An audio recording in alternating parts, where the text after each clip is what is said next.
Hello guys, welcome back to our channel.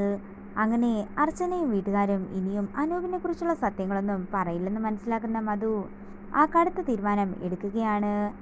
സച്ചിയെയും സേതുമാധവനെയും സന്ദീപിനെയും ബലമായി പിടിക്കാൻ ഗുണ്ടകളോട് പറഞ്ഞതിന് ശേഷം പെട്രോൾ എടുത്തുകൊണ്ട് വരാനായി ആവശ്യപ്പെടുകയാണ് മധു.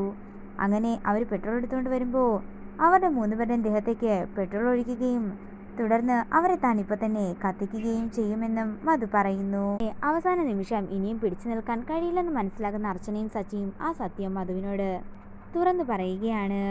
അങ്ങനെ അനൂപിനെ തിരക്കി മധുവും ഗുണ്ടകളും അവിടെ നിന്ന് പോകുമ്പോൾ അവന്തിക ദേഷ്യത്തോടെ സേതുവിനോട് പറയുകയാണ്, ആ ജോത്സ്യൻ പറഞ്ഞതെല്ലാം അച്ഛൻ എന്താ മറന്നുപോയോ? ഇവളുടെ വയറ്റിൽ കിടക്കുന്ന ഈ കുഞ്ഞു കാരണമാണ് ഇവിടെ ഇത്രയും അധികം പ്രശ്നങ്ങൾ ഉണ്ടായിക്കൊണ്ടേയിരിക്കുന്നത്. ഇനി ഈ കുഞ്ഞ് വേണോ വേണ്ടയോ എന്ന് നിങ്ങൾ തന്നെ തീരുമാനിക്കാൻ അവന്തിക ദേഷ്യത്തോടെ പറയുമ്പോൾ ഇതെല്ലാം കേട്ട് തകർന്നു നിൽക്കുകയാണ് അർച്ചനയും സച്ചിയും.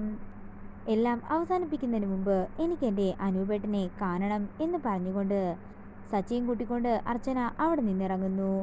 പിന്നീട് കാണിക്കുന്നത് ധനുഷിൻ്റെയും അനൂപിൻ്റെയും താവളത്തിലേക്ക് കടന്നു ചെല്ലുന്ന മധുവിനെയും ഗുണ്ടകളെയുമാണ്. തൊട്ടിന് തന്നെ അവര് അനൂപിനെ താഴെ വീഴ്ത്തുകയാണ്. അതിനുശേഷം അനൂപിനെ കെട്ടിയിട്ട് തല്ലുന്ന മധുവിനെയാണ് കാണിക്കുന്നത്. അതേസമയം അർച്ചന അവരുടെ ഫോണിലേക്ക് വിളിക്കുമ്പോൾ മധു പറയുകയാണ്, നിന്റെ കേസിൻ്റെ വിധി വന്നു കഴിഞ്ഞു, ശിക്ഷയും വിധിച്ചു, ഇനി നീ വരേണ്ട കാര്യമേ ഇല്ല. ഇത് കേൾക്കുന്ന അർച്ചന ഞെട്ടലോടെ നിൽക്കുന്നതാണ് കാണിക്കുന്നത്. ഇതോടുകൂടി പ്രൊമോ വീഡിയോയുടെ അവസാനിക്കുകയാണ്. വീഡിയോ ഇഷ്ടമായെങ്കിൽ മറക്കാതെ ലൈക്ക് ചെയ്യുക, ഷെയർ ചെയ്യുക, കമൻറ്റ് ചെയ്യുക. കൂടുതൽ സീരിയൽ അപ്ഡേറ്റ്സിനായി മറക്കാതെ സബ്സ്ക്രൈബ് ചെയ്യുക.